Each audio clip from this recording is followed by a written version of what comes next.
Assalamualaikum warahmatullahi wabarakatuh. Kami dari kelompok 5 akan membawakan materi yang berjudul Tujuan, Fungsi Peranan dan Tantangan Manajemen Sumber Daya Manusia dan Pendekatan Prinsip dan Masalah Manajemen Sumber Daya Manusia, yang akan dibawakan oleh saya sendiri, Muhammad Rifki Hidayat. Selanjutnya Muhammad Akbar Toliango. Selanjutnya Agus Sandi. Selanjutnya Widat Ramadhani. Dan selanjutnya Saya Ingel Vertika.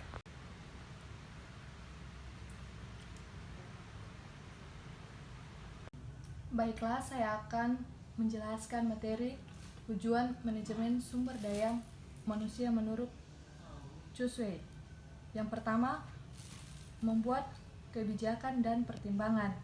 Manajemen sumber daya manusia memiliki tugas untuk memotivasi para pekerja.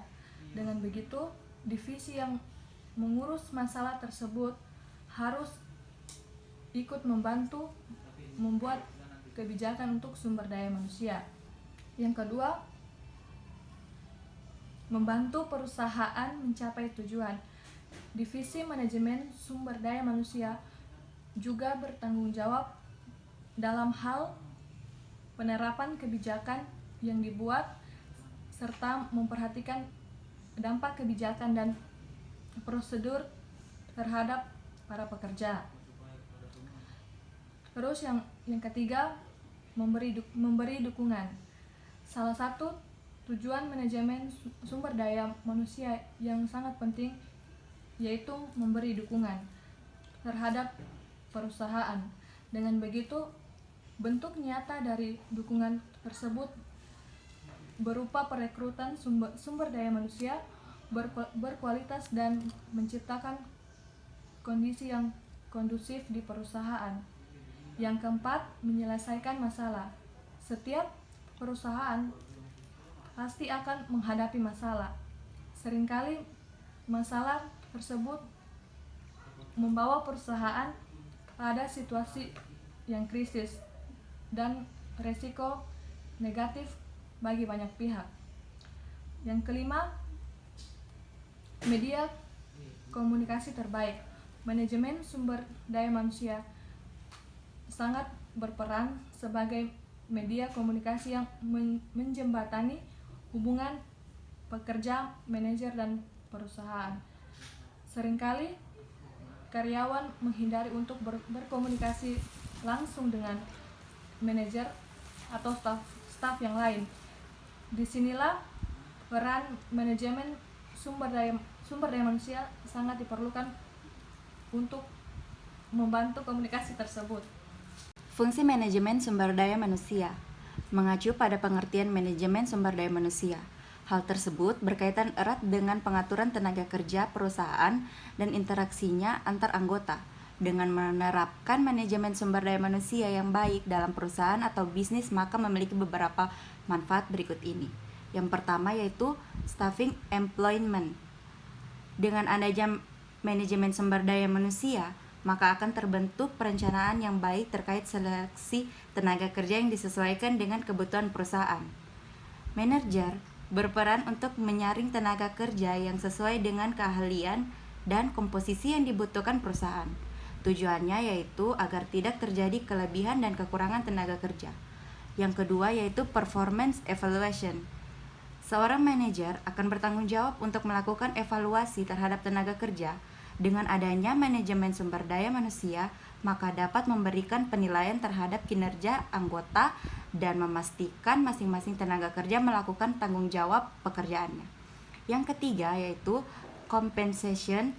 Manajer sumber daya manusia juga berkaitan dengan koordinasi pemberian kompensasi atau reward untuk tenaga kerja. Manajer memiliki tanggung jawab untuk mengembangkan struktur pengajian yang baik. Hal ini berkaitan dengan kesesuaian antara pembayaran dengan manfaat yang diberikan dari tenaga kerja. Yang keempat yaitu training and development. Manajer juga bertanggung jawab terhadap masalah pemutusan hubungan kerja jika ada anggota yang tidak memenuhi kriteria kualitas tenaga kerja yang dibutuhkan perusahaan atau terjadi kelebihan tenaga kerja. Yang kelima yaitu personnel research. Seorang manajer akan berusaha untuk meningkatkan efektivitas jalannya perusahaan melalui analisis terhadap permasalahan individu pekerja, misalnya yang berkaitan dengan keterlambatan kerja, ketidakhadiran secara berulang, dan permasalahan lainnya yang bisa saja timbul karena ketidaknyamanan pekerja terhadap sistem perusahaan. Dengan adanya analisis perilaku tersebut yang menyangkut pribadi pekerja dapat menghindari karyawan yang mengundurkan diri secara mendadak, karena hal tersebut bisa berpengaruh terhadap kegiatan perusahaan. Yang keenam ada employee relation. Suatu bisnis atau perusahaan yang menerapkan manajemen sumber daya manusia dengan baik, maka dapat menghindari adanya permasalahan yang berkaitan dengan serikat pekerja. Keteraturan dalam hubungan antara pemimpin perusahaan dan anggota perusahaan dapat mencegah adanya serikat pekerja seperti aksi mogok kerja, demonstrasi, dan permasalahan lainnya yang berkaitan dengan tenaga kerja. Yang ketujuh ada safety and health. Meskipun pengertian manajemen sumber daya manusia mengarah pada kepentingan untuk mengatur interaksi dengan tenaga kerja, namun dalam peranannya juga harus mementingkan tentang keselamatan kerja karyawan. Keselamatan kerja karyawan itu harus menjadi prioritas seorang manajer karena ada berpengaruh terhadap kredibilitas perusahaan, sehingga manajer akan membuat serangkaian standar operasional prosedur kerja pada beberapa perusahaan yang berkaitan dengan produksi.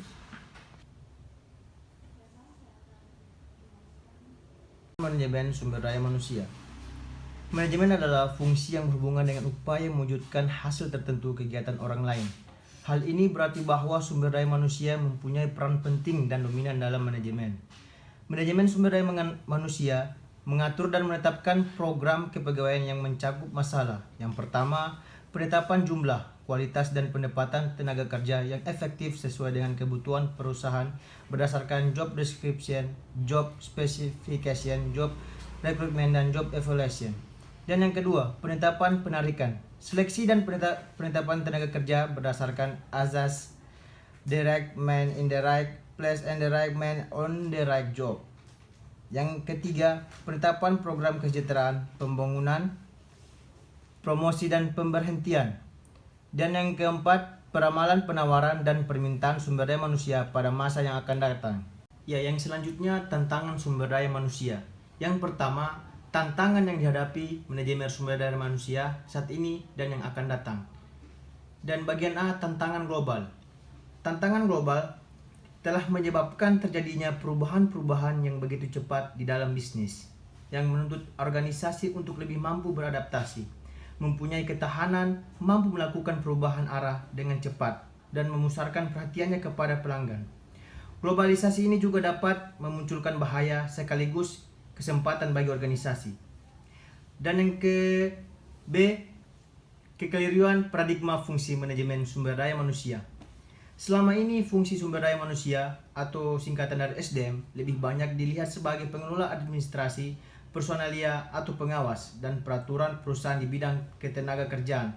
Fungsi sumber daya manusia selama ini lebih banyak berperan dalam hal-hal yang menyangkut penyelenggaraan hubungan industrial di perusahaan, seperti pembuatan peraturan perusahaan atau kesepakatan kerja bersama, menjalin kerjasama dengan Departemen Tenaga Kerja, menyelesaikan perselisihan antara perusahaan dan serikat pekerja atau karyawan. Yang lebih menyedihkan lagi, bila peran fungsi SDM hanya dianggap penting saat perusahaan ingin melakukan pengurangan jumlah karyawan. Selain itu, fungsi SDM juga seringkali dipersepsikan perannya tidak lebih sebagai pelaksana administrasi personalia, yaitu yang mengurus masalah pembayaran gaji karyawan, mengurusi cuti karyawan, dan penggantian biaya kesehatan. Yang selanjutnya, yang C, belum tersosialisasinya pemahaman tentang fungsi sumber daya manusia. Di sini profesi yang bersifat multidisipliner, psikologi, ekonomi atau manajemen atau bisnis, hukum, teknologi informasi atau manajemen informasi di kalangan praktisi sumber daya manusia. Hal ini terkadang membuat para praktisi sumber daya manusia hanya memusatkan sejumlah aspek saja dari disiplin ilmu sumber daya manusia tersebut. Hal ini mungkin terjadi karena Para praktisi yang bersangkutan kurang memahami disiplin ilmu lainnya dibandingkan dengan disiplin ilmu yang dikuasainya. Peran tradisional dan fungsi sumber daya manusia di masa lalu membuat banyak praktisi sumber daya manusia yang mempunyai keterbatasan dalam memahami strategi bisnis dan keuangan perusahaan secara menyeluruh. Yang kedua, strategi menghadapi tantangan harus menetapkan studi yang lebih tinggi dari yang telah mereka miliki. Hingga saat ini mereka harus mengerahkan para praktiknya lebih tinggi dari peran sebagai polisi atau menjaga kebijakan atau peraturan, sehingga dapat menjadi mitra pemain dan pelopor dalam memberikan keuntungan kepada perusahaan. Poin A, mitra bisnis strategis.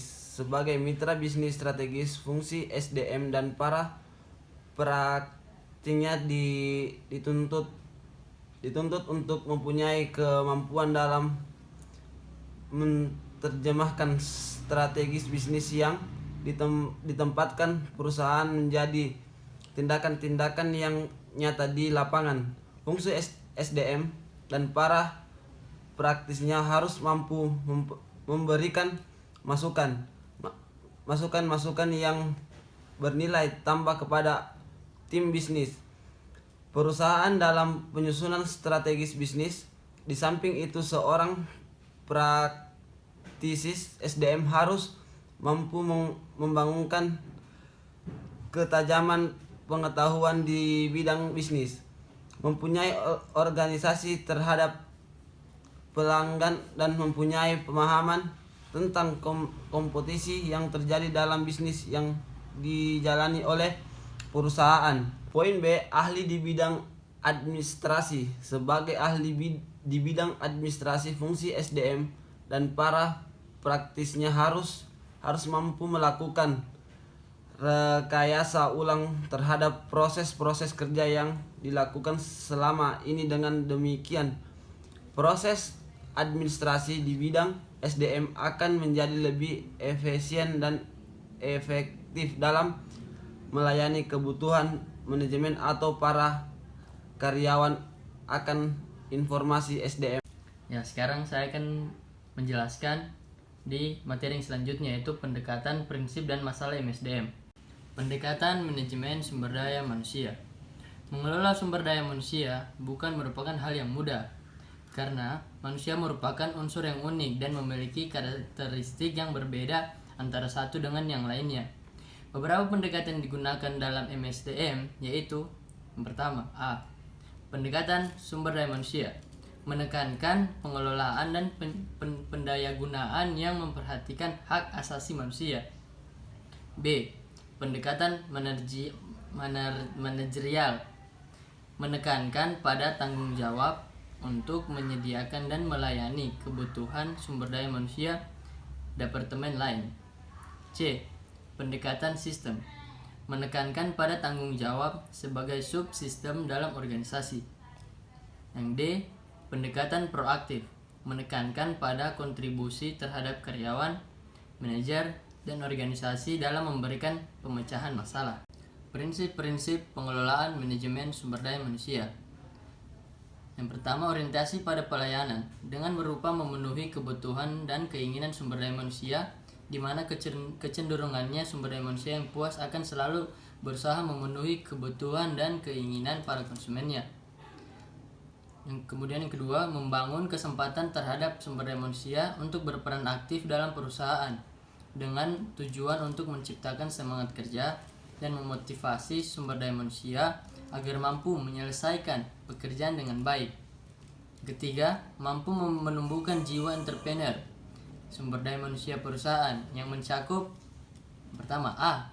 Menginginkan adanya akses ke seluruh sumber daya perusahaan. B. Berorientasi pencapaian tujuan perusahaan. C. Motivasi kerja yang tinggi. D. Responsif terhadap penghargaan dari perusahaan. E. Berpandangan jauh ke depan. F. Bekerja secara terencana, terstruktur, dan sistematis. G. Bersedia bekerja keras. masalah dan tantangan manajemen sumber daya manusia. Menurut Edwin B. Filippo, manajemen personalia atau sumber daya manusia adalah perencanaan, perorganisasian, pengarahan dan pengendalian dari pengadaan, pengembangan kompensasi, pengintegrasian, pemeliharaan, dan pemberhentian karyawan atau pegawai dengan maksud terwujudnya tujuan organisasi, individu, karyawan, dan masyarakat. Masalah manajemen sumber daya manusia. Manajemen sumber daya manusia sebagai suatu sistem menimbulkan masalah ketika hubungan satu fungsi dengan fungsi lainnya tidak berinteraksi secara sinergis.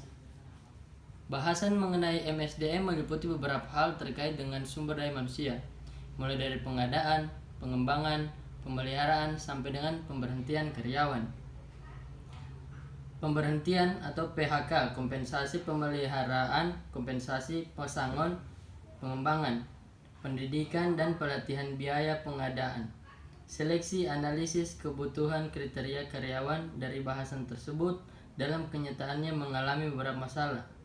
Masalah tersebut secara tahapnya dapat dirincikan.